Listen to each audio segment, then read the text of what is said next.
It's fall and therefore it is clearly thriller season. So welcome to a new video, a new vlog. I'm going to be taking you through 7 days where I read 7 thrillers. So this is going to be a super fun vlog. I love thrillers. I love a good thriller. I find them so incredibly engrossing, and you know, this is the season to read them. Fall and winter for me are thriller seasons. So I'm super excited and I can't wait to show you guys what I read this week. There's some really good ones. There's some okay ones, but overall I think that this was an incredible week. And welcome to the channel, welcome to the vlog. Hope you enjoy. Okay, so I have finished my first book for this vlog, which is Just the Nicest Couple by Mary Kavika. And I'm really not sure, but I think this is my first book I've read from her. I'm like slightly questioning myself right now and I haven't looked it up, so I might be wrong, but I feel like this is. And based on this book alone, I don't know if I would want to pick up any more of hers. So this felt like a very just simple domestic thriller. We're following a man who goes missing and the way that his wife is dealing with it, but also this couple who are sort of involved in his disappearance. And this couple who's involved, they believe that they may have done something to like lead to his disappearance, and they start kind of really like going overboard to cover up this possibility. And it was just okay. Like, it really like didn't have that much exciting going on. There really wasn't like a mystery to it. There was one little reveal at the end, but it did not feel surprising at all. And yeah, it just really didn't have like that much that was gripping. It was just kind of this couple who are afraid that they might be implicated for murder and them taking steps to try and prevent this, while also a wife trying to find what happened to her husband. So overall it was okay. Like, I really don't think it was terrible. It just really didn't have anything that gripping happening, and there wasn't anything that I would say was exciting or that interesting. It was just okay. It was like a solid 3-star just because like the writing wasn't bad, the story wasn't bad. It just didn't really have anything exciting happening. It was definitely like a disappointing first book for this video because of that. It just like didn't really have anything that I find that interesting.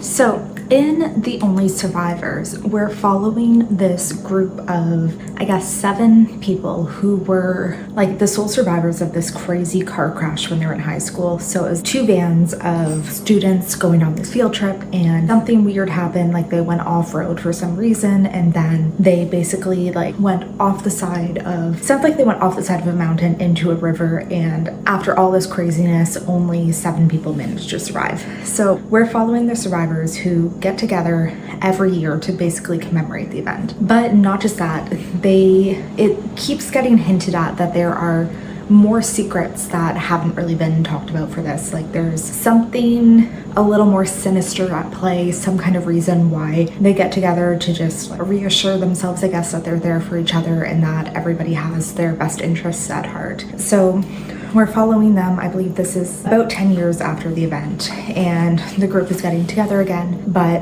one of the survivors has recently died, and they're all very much in a weird place because they're all upset about this death, and also media outlets have started to reach out to them, trying to get behind the truth of what actually happened. So like, that's really the whole book, is they're just like starting to get paranoid that one of the group is talking to the media. One of them maybe is like giving their secrets out, and maybe they're being followed by someone. And it was just really boring. It was really boring because there's like this suspense, supposed suspense about who might have given away their secrets, like what might be revealed, and it's just really not that interesting. There's nothing that's really like, I'm gonna say suspenseful again about it. Like, there's nothing that you're really like on the edge of your seat, wondering what's gonna happen, really worried about the character. Like, it's just a very boring, them slowly unraveling this mystery. And then even the supposed like mystery of what they did that they're trying to hide, it really wasn't that interesting. And I feel like it only became a problem because they kept it a secret, where if they had told anybody about it, it would not have been a big deal. So just overall, it just felt very non-suspenseful and non-interesting. it like, yeah, I didn't like this one. I didn't think that there was really anything great happening or anything interesting. And I'm pretty sure this is the first book I've read by Megan Miranda, and just that alone does not make me really want to get into any more of them, because I didn't feel anything great. This will be a 2.5 star read for me. I'm going to round it up to 3, but it really did not have anything that was gripping in any sense at all to like want me to keep going with it. And this is one I like highly would not recommend. I finished reading book number 3, which is The Bandit Queens, and I'm so disappointed to say that I really deeply did not enjoy this one. So we're following a group of women in a small town in India, and one of the women is known as having killed her husband, and she starts to get recruited almost to like start helping other women get rid of their husbands as well, because a lot of the men in this town are they don't treat the women very well, and a lot of people are deeply unhappy in their marriages, but they see this as the only way that they can get out. So it really follows like as she's helping murder these husbands, as police are investigating, as other women are plotting against her and trying to bring her down, like all of this. And I love the theory. I love the idea of it. I think that has such an opportunity to be so incredibly good. My issue with it though is that I found so much of this was like very serious topics that they were trying to make a bit too light. Like I felt like that balance of humor just wasn't quite where I wanted it to be. Like they were trying to make it too fun, where I feel like it should have been more of like a darker humor, I guess. Like I don't know where it was, but it just didn't strike that area for me.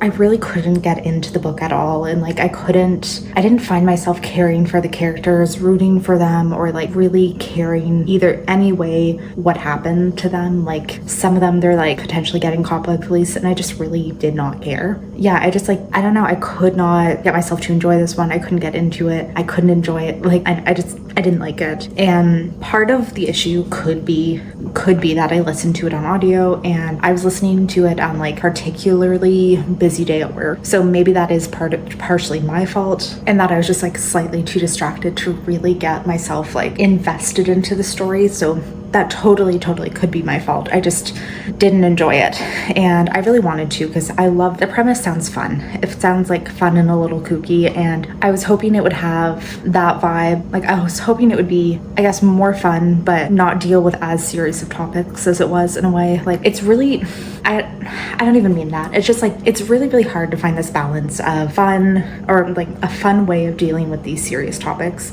and I don't think that this one quite hit it where I wanted it to, unfortunately. So I'm disappointed. I'm also like annoyed at how many books I am not enjoying this week, because this one's a 2, had 2.5 and a 3, and let's really hope that the last ones turn this around, because this is really disappointing to have this many that are just not working out for me. So hopefully it will be better. Hello, and book number 4 has been completed, so we are over halfway done, and I'm feeling very excited about that. Very ready now to be done this video, because we're not having good luck. So just a spoiler, yeah, not a lot of good luck happening on this video, unfortunately. Another 3-star, another one that I didn't particularly enjoy. I think this one's very much just I didn't enjoy the writing or the story. I didn't find it super interesting. But the premise. We are following this man who's been in prison for the last 5 years after having been basically accused of killing his son. So he has a little bender night and wakes up to a dead child, his son having been beaten to death, and there's these witnesses who say they saw him burying a bat in his yard. So based entirely off of this and whatever, he is convicted for having murdered this child, but he maintains his innocence. He always says that he has no idea what happens. He just woke up and this child was dead.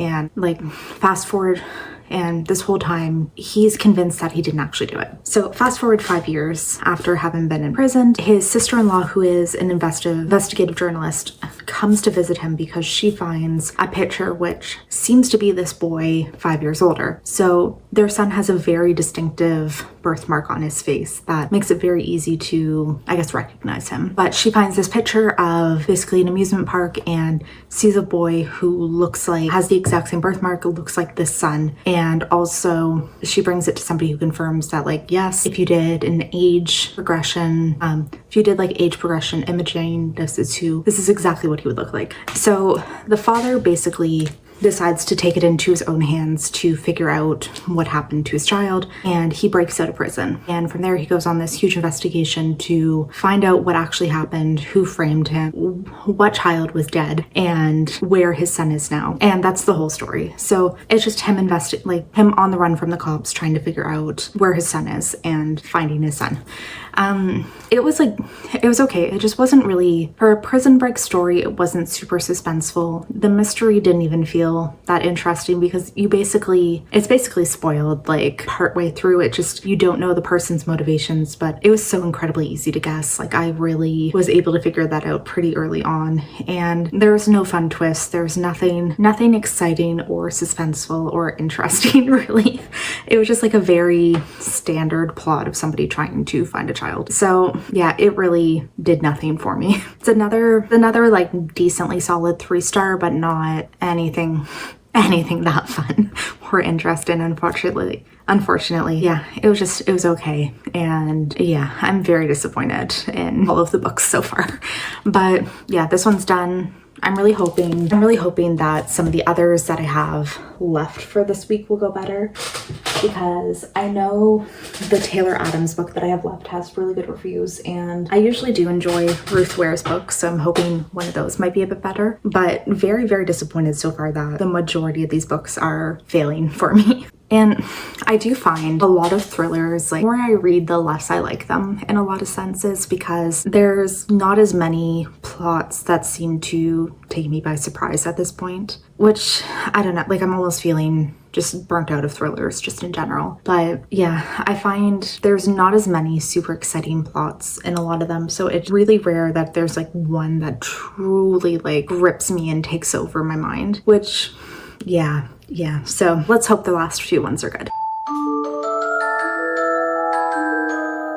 So I finished up 0 Days by Ruth Ware. This is her newest thriller release. It just came out, when did it come out? In June. And I'm very pleasantly, well, I had a feeling I would like it because I do like her books a lot, but after all of the fails in this video, I'm very pleasantly surprised that I actually found one that I really enjoyed. So we'll start off and just say this was a 4-star. It wasn't anything spectacular, but I thought it was really fun and really gripping, which definitely like significantly helped. So in this one, we are following there's a couple, and they do this like basically corporate security testing. So they are hired by corporations to break into their premises and into their IT systems. So it's basically a test of the systems that they have in place, and just to see like if somebody actually were to try and break in, like how easy would it be, and also what areas do they need to actually improve their security. So the book starts off while they're on one of these like missions. The wife is the one who does the physical like breaking into the premises, while her husband stays at home and does more of the IT, like hacking into systems and seeing what weaknesses their systems have. So while running this test, there's one point during the night where they kind of lose contact, and then she can't get back in touch with her husband. And when she comes home, she finds that he is basically murdered and like slumped dead over his computer, and it really looks like it was something done like potentially by a professional. So just the way that there was no breaking into the house, there was no and her timelines were a little weird about when she left and when she got home, she becomes the like primary suspect. So the book, it really isn't that crazy of a premise. It's just a woman trying to clear her name and to figure out who killed her husband. It was very, very straightforward in that sense, and none of it was really shocking. Like it was very predictable who was involved with the killing, and none of it was like anything twisty or turny or crazy out of left field, but it was just still very fun to follow. It was very exciting. It was very fast paced. And I did like some of the reasons behind why he was killed. It kind of went in a different aspect that was like a little more interesting and actually had like a bit of a good reason behind this. So like for that reason alone, just the fact that it was, even if it was predictable, it was still very fun and it was still like a very good adventure that we went on. So for those reasons alone, I did end up like really actually liking the book. And yeah, I'm very, very happy with this one. Finally something that I think is actually like worth your time to read and one that actually was pretty decent. So book number 6 is complete, and that was Gone Tonight by Sarah Buchanan. So she is the co-author of a few books like The Wife Between Us and The Golden Couple. So she does a few different, like there's been a few books that she's co-authored that I've really enjoyed. So I'm not sure if this is her first solo book or not, but I did decide to pick it up because I do really enjoy the books that she's co-written. For the most part, they tend to be like very fun thrillers. And I think that this one was very much on par with that. It was very like something very fast paced, very thrilling, very like compulsively readable, like almost like a popcorn thriller because it's just something that you wanted to keep going and seeing what happens. So yeah, let's actually like get into what this book was about. So we're following a mother and daughter who have like kind of a codependent relationship, and they basically have been spending their whole life like moving around, never really staying in the same area, and having a lot of like very suddenly leaving areas that for the daughter has no idea why. And she knows absolutely nothing about her mother's history, has no knowledge of like anything about her growing up, knows nothing about the rest of her family or where her mother comes from, and basically like has never actually gotten answers about this. So she starts to notice that her mother's kind of getting a few memory problems, and she's trying to get her to open up more about her past and really figure out like what has gone on in their life to lead them to this point. And from there, like all of these secrets start unraveling for her mother's previous life and why they're living the way that they do and why they don't have contact from anybody, and just like all of these secrets that have been piling up for so many years are finally starting to come to light. And I really enjoyed it. I really thought it was super fun. It wasn't one that was like twisty or turny. Like it was very straightforward. It was very like there was no like crazy twists, no crazy plot like devices, nothing like that was that insane, but it was still a very fun like trying to unravel what was happening and just like seeing as all of these secrets start to come to light, and this plot of like why they're actually like maybe on the run or why these secrets are being held. I thought it was really, really interesting. So I am actually going to give this one a 4-star because I did think that it was really good. And compared to a lot of the thrillers that I've read this video, like this one actually was something that really kept my interest, and really like I cared a lot about what was happening and I really wanted to see what was going on. So very happy about this one. I'm done the last book. So I've officially completed this seven thrillers in 7 days, and oh boy, this one freaked me out so much. Like this, I think, is the one thriller in such a long time that I actually felt like on edge reading, and I felt like very anxious almost.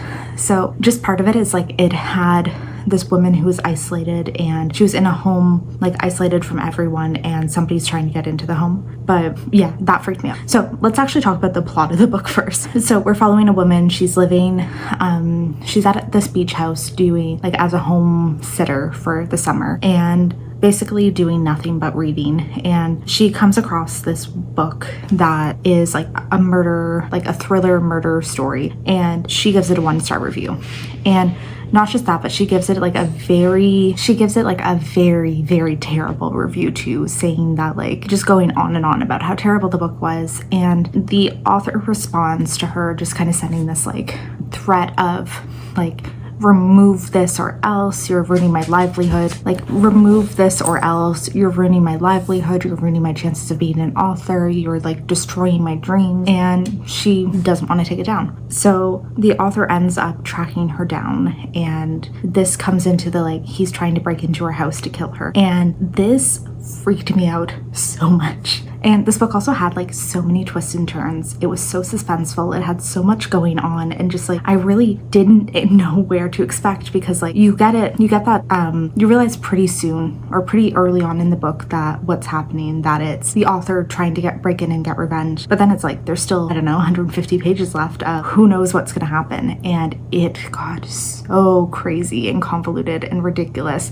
but in the best possible way, because it just kept me like propelling forward and really, really wanting to keep going and seeing what happens. So yeah, I love this one. I think it was probably my favorite thriller that I've read for this entire video, and definitely like the most interesting. Like not that it was like insane, and like the plot idea of just an author trying to kill a bad reviewer, like that's nothing that insane, but it was just very, very interesting and very fun. So yeah, this one's a 4-star, and I'm very, very happy with it. So with that, we are officially done this video of reading 7 thrillers in 7 days, and I am so excited. I'm so happy about it. I definitely feel like I'm a little burnt out on thrillers right now. Like this definitely maybe was a little bit too much, and maybe I don't know if I'd do this again in the future, because I do feel a little burnt out by the genre, and like I don't want to pick up a thriller for quite a while. But yeah, it was still fun to do this experiment and just get through a bunch of new releases and yeah, see what